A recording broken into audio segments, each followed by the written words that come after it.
Hi friends, ఈరోజు మనము పక్షవాతం ఎందుకు వస్తుంది, ఏమి చేయాలి అన్న విషయాలు తెలుసుకుందాం. పక్షవాతం అనేది మెదడుకు రక్తము సరిగా అందకపోతే వచ్చే వ్యాధినే పక్షవాతం అంటారు. పక్షవాతం వస్తే మన శరీరంలో కొన్ని భాగాలు కదలనీయకుండా చేస్తుంది. అసలు పక్షవాతం ఎందుకు వస్తుందో ఇప్పుడు తెలుసుకుందాం. అధికంగా రక్త ప్రవాహం జరిగినప్పుడు మెదడులో అంతరాయము ఏర్పడుతుంది. అటువంటి సందర్భంలో పక్షవాతం వస్తుంది. మన శరీరంలో రక్తనాళాలు దెబ్బతింటే మధుమేహం వస్తుంది. ఈ మధుమేహం ఉన్నందువలన కూడా పక్షవాతం వస్తుంది. బీడి, సిగరెట్టు ఎక్కువగా త్రాగితే రక్తనాళాలు దెబ్బతింటాయి.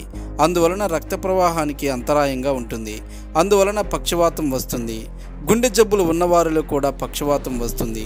కొన్ని కుటుంబాల్లో వారసత్వం వస్తున్నా పక్షవాతం వస్తుంది.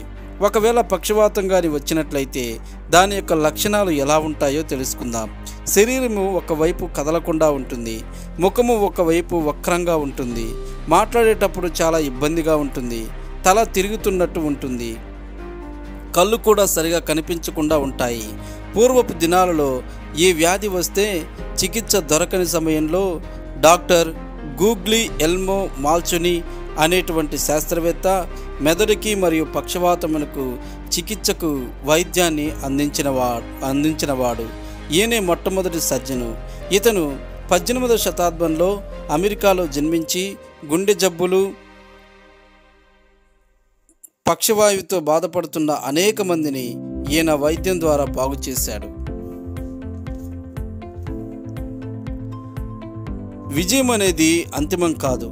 వైఫల్యం అనేది చివరిది కూడా కాదు. కొనసాగించాలనే ధైర్యం ముఖ్యం.